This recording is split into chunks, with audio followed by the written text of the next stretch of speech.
ليه اروح اتجوز راجل متجوز وانا ناقصه حاجه؟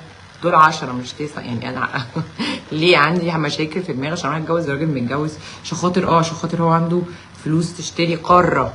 لا، هو انا مش زي الرجاله اللي بتقبل انها تتجوز عشان مراتاتها تنصص معاها في مصروف البيت فالفلوس تمشي الحكايه. بتقول انتي صحيح اتجوزتي؟ يعني مش كفايه هبد؟ مش كفايه هبد؟ ما كفناش كل الهبد ده بقالنا 3 شهور. البرنامج وقف. البرنامج وقف علشان رضوى الشربيني اتجوزت من رجل الأعمال قيس محمد، الرجل الأعمال العراقي. أنا أصلا مفيش أي قيس بني آدم قيس واحد عدى عليا في حياتي، يعني حتى ما جاليش حتى صدفة انه في حد يقول لي سلمي على قيس. فين قيس؟ مفيش قيس. بس قلت يعني هي هبده وسطيه وهتروح لحل. وبعدين لا، ده رضوى الشربيني سابت الCBC وانهت التعاقد بتاعها علشان هي متعاقده مع قناه تانية بين قوسين يعني اسمها. وانا لا تعاقدت ولا اتكلمت ولا في موضوع، واخده استراحه محارب ومفيش اي حاجه خالص، وقلت هبدا وهتعدي. دخلنا بعد كده في واحد عنده صفحه بيموت في المبادئ، عنده مبادئ، يعني المبادئ عنده مهمه.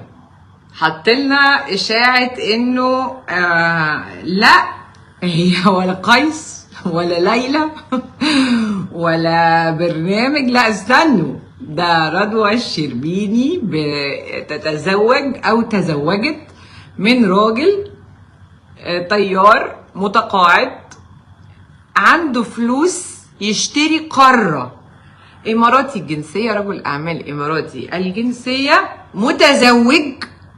متزوج وعنده اطفال، و هيعمل لها عقد مع قناه خلاص.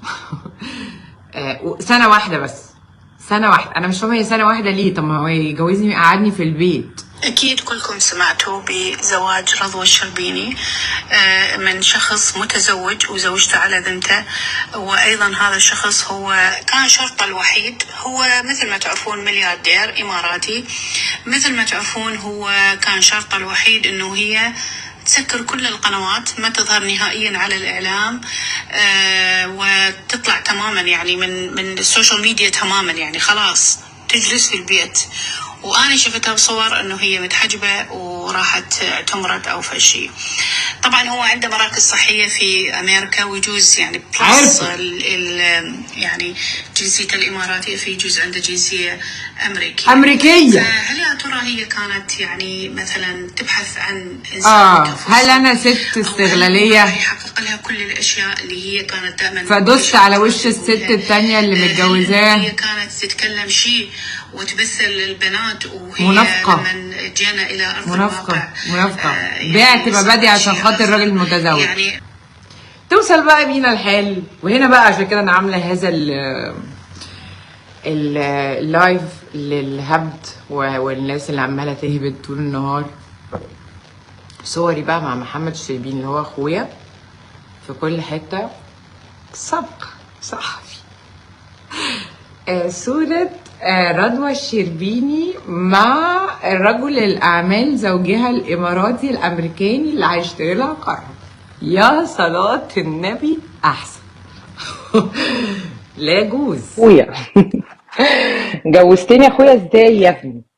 لكن انا بقيت في كل حته الناس بتقولي مبروك، وفين جوزك؟ لا رضوى الشربيني هتتزوج في الظل، ولا رضوى الشربيني ممكن تبيع مبادئها علشان ملايين العالم كلها، ولا رضوى الشربيني ينفع تتزوج راجل متزوج او تقبل على نفسها انها لما تتجوز راجل يفكر انه يتجوز عليها، لانه يعني اللي ما يعرفش قيمتي ما يلزمنيش. انتوا دلوقتي جوزتوني في شهرين قيس والراجل الاعمال الاماراتي، دول اتنين حتى ما فيش عده، ده دين جديد. والله العظيم انا ما سمعت كده في حياتي. يعني ليه دايما حياتي كده؟ ليه ما يبقاش في حتى سبب سالك؟ اتجوزت، سنة الحياة، ممكن اتجوز. رضوى الشربيني تزوجت، نقطة بقى. لا، الراجل المتزوج ليه بقى؟ علشان تبقى معقولة رضوى الشربيني اللي بتقول البنات والستات خلي عندك كرامة تتجوز راجل متزوج؟ يبقى الفكرة نفسها مش حقيقية. وانا عايزة اقول لاشباه الرجال اللي قعدوا يهبدوا هم كمان، والفكر النسوي قد بان ووقع وحاجات كتير كده. ها انا اولا حسيت ان انا كنت وعداكم بالجواز وخليت بيكم، لانه انا ما فهمتش الستات عماله تهني وتقول مبروك يا حبيبتي وانتي اعملي اللي يسعدك، والرجاله او اشباه الرجال ما عنديش فكره هم اللي عاملين يلطموا على وشهم. انا كنت وعداكم بالجواز وخليت بيكم. مش قادره افهم بجد. طبعا هو ده علامه للنجاح، لان هو يعني هو مفيش حد بيشتم حد ومفيش حد بيلقح على حد ومفيش حد بيتكلم على حد الا لما يبقى الحد ده معلم عليه. اصلها لازم تتجوز راجل اغنى منها او ثري عربي. انا اتجوز راجل انا اصرف عليه مثلا يعني، ولا ايه؟ انتوا فاكرين يعني ايه؟ الست ست والراجل راجل. امتى هترجعي سي بي سي سفرة؟ مش هرجع لسي بي سي سفرة. ما تتجوزيش. ليه ما اتجوزش على فكرة؟ انا دايما كنت بطلع بقالي 9 سنين بقول لكم اتجوزيه بس اختاري صح، اتجوزيه بس شوفي الشريك المناسب، اتجوزيه بس شوفي الراجل اللي عليه القيمة، الراجل اللي يعرف قيمتك، الراجل اللي يقدرك، الراجل اللي يحبك، مش ياخدك رضوى الشربيني ويتجوزك ويقعدك في البيت زي ما قالوا عليا. يعني في قاعد متجوز رضوى الشربيني لا اقعدي في البيت؟ are you serious يعني يا جماعة؟ وهي بقى هتهد المعبد ده كله 9 سنين ببنيهم طوبة طوبة عشان خاطر في واحد جه قال رضوى الشربيني اقعدي في البيت؟ هو اساسا لو قال لي اقعدي في البيت يبقى ما بيحبنيش زي ما انا يبقى ما يلزمنيش. انا عارفه انه حبايبي واهلي اللي هو انتوا، ما بحبش اقول جمهوري دي تودي قوي يا قلبي، انتوا اهلي وانتوا اللي سندتوني وانتوا اللي حبيتوني وانتوا اللي خليتوني بقيت كائن بيحب نفسه. فكان ليكم عليا الحق انه انا اطلع اشرح الموقف، اتكلم في الموقف، اقول ان انا ماشيه، اقول انه انا قاعده، اقول مش عارفه ايه، بس الظروف ما سمحتش ساعتها. وكل حاجه وليها وقت. انا بمشي بانه كل حاجه بتتقال في وقتها.